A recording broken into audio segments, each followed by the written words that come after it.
అనగనగా రంగాపురం అనే ఒక అందమైన గ్రామం ఉంటుంది. ఆ గ్రామంలో గోపాల్ అనే తెలివైన బాలుడు ఉంటాడు.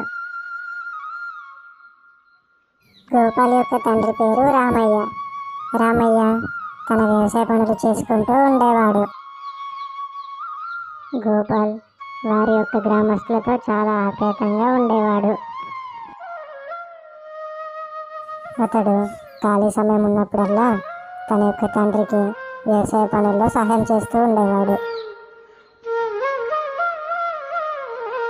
వారు అక్కడ చాలా రకాలైన పంటలు పండిస్తూ చాలా సంతోషంగా ఉండేవారు. వీరా గోపాల్, నువ్వు ఇక్కడ నాతో పాటు పొలం పనులు చేస్తుంటే నాకు చాలా బాధగా ఉంది. ఎందుకంటే మనం ఈ వ్యవసాయంలో ఎంత కష్టం చేసినా మనకు చివరకు ఒక్క రూపాయి కూడా లాభం రావట్లేదు. అందుకని నువ్వు నా మాట విని పట్నంకి వెళ్ళి మంచిగా చదువుకొని మంచి కంపెనీలో మంచి ఉద్యోగం పొందాలని నేను అనుకుంటున్నాను. నువ్వు ఇక్కడ ఉండడం నాకు ఇష్టం లేదురా. లేదు నాన్నగారు, నాకు పట్నం వెళ్ళడం అస్సలు ఇష్టం లేదు. ఎందుకంటే నేను ఇక్కడే ఉంటూ మన పంట పొలాలు చూసుకుంటూ మన గ్రామస్తులతో సంతోషంగా జీవించాలని ఉంది. దానికి నేను కొత్త పద్ధతుల ద్వారా మన పంట పొలాలను మంచి ఆదాయం వచ్చేలా చేస్తాను. దానితో పాటు నేను మన ఇంట్లోనే ఉంటూ మిమ్మల్ని బాగా చూసుకుంటాను. అదే నా కోరిక. మీరు దీనికి దయచేసి అనుమతించండి. సరేరా గోపాల్, నీ ఇష్టం. కానీ మనం చేసే పని ఏదైనా సరే మనతో పాటు 10 మందికి ఉపయోగపడేలా ఉండాలి.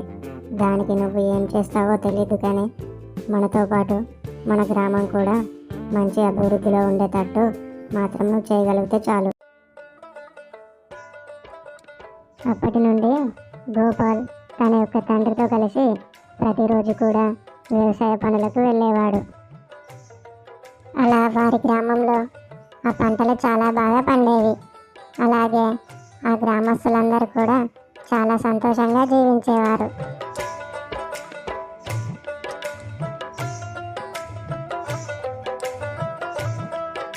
కొద్ది రోజుల తర్వాత వారి యొక్క పంటలకి క్రమక్రమంగా వ్యాధులు రావడం మొదలవుతాయి.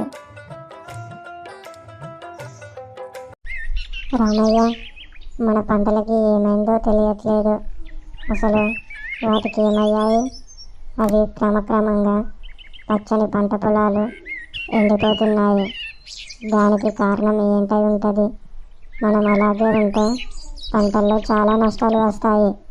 దీనికి వెంటనే ఏదైనా విరుగుడు మాత్రం తప్పకుండా కనుక్కోవాలి. అవును, నాకు కూడా ఏం అర్థం అవ్వట్లేదు.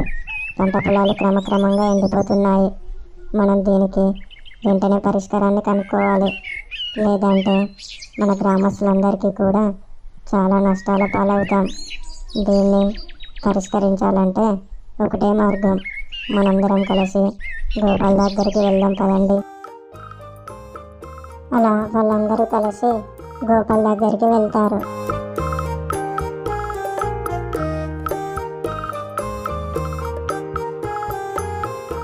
గోపాల్, మన పంట పొలాన్ని చూస్తుంటే నాకు చాలా భయం వేస్తుంది. ఎందుకంటే అవి క్రమక్రమంగా ఎండిపోతున్నాయి. ఏం చేయాలో కూడా అర్థం అవ్వట్లేదు. దానితో మాకు ఏం తోచక నీ దగ్గరికి వచ్చాము.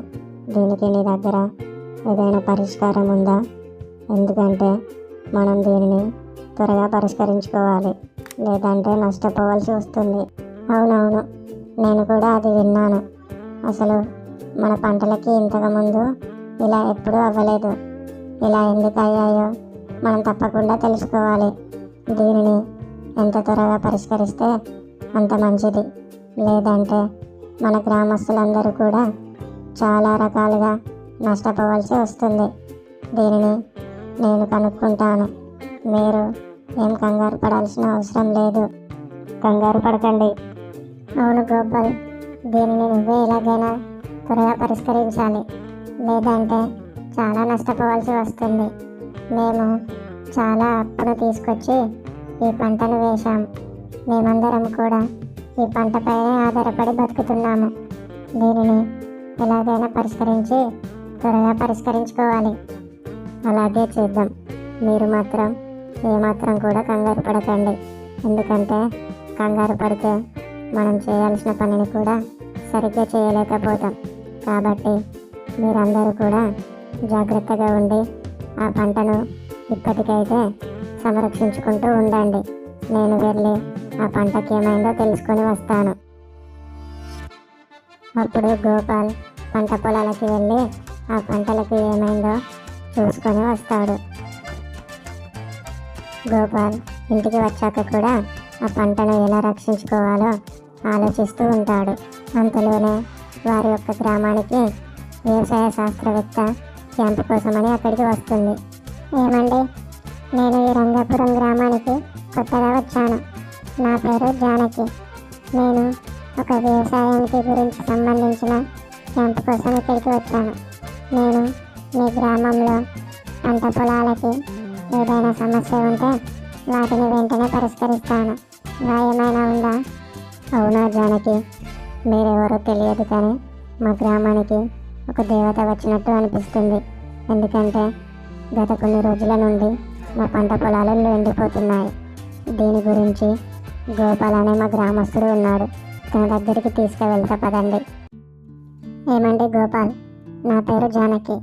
నేను ఇక్కడికి ఒక వ్యవసాయంకి సంబంధించిన క్యాంపు గురించి ఏర్పాటు చేసే సమావేశం కోసం వచ్చాను. దానిలో ఈ గ్రామానికి సంబంధించిన ఎటువంటి పంట సమస్యలు ఉన్నా మేము వాటిని పరిష్కరిస్తాము. మీ గ్రామస్తులు నన్ను మీ దగ్గరికి పంపించారు. అవును జానకి, గత కొద్ది రోజులుగా నీటి వసతి ఉన్నా కూడా మా పంట పొలాలలో ఎండిపోతున్నాయి. అసలు వాటికి ఏమయ్యాయో అర్థం అవ్వట్లేదు. ఎందుకంటే గతంలో ఎన్నడూ కూడా ఇలాంటి పరిస్థితి రాలేదు. ఇది చూస్తుంటే మాకు చాలా నష్టం వచ్చేలా ఉంది. దాని గురించి మీరు ఏదైనా చేయగలరా? ఇది ఒకటికి మాత్రం చేస్తే చాలు. అప్పుడు గోపాల్ మరియు జానకి కలిసి ఆ పంట పొలాల దగ్గరికి వెళ్తారు. అక్కడున్న పంట పొలాలను జానకి మరియు గోపాల్ క్షుణ్ణంగా పరీక్షిస్తారు. మనం ఎవరం కూడా కంగారు పడాల్సిన అవసరం లేదు. ఎందుకంటే దీనికి కారణం ఏంటో జానకి నాకు మొత్తం వివరించింది. అదేంటంటే మనందరం కూడా ప్రతి సంవత్సరం ఒకే పంటను ఒకే ప్రాంతంలో వేస్తున్నాము.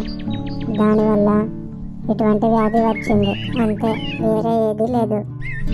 అవునా, మన గ్రామస్తులందరం కూడా ఇప్పటి నుండి పంట మార్పిడి పద్ధతిని పాటించి ఇటువంటి వ్యాధులు రాకుండా నిర్మూలిద్దాం.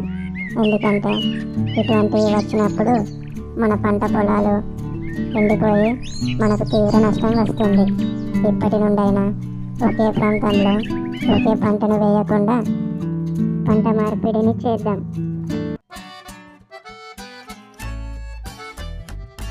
అప్పటి నుండి ఆ గ్రామస్తులందరూ కూడా వేరు పంటలు వేసుకుంటూ అధిక లాభాలు సంపాదిస్తారు.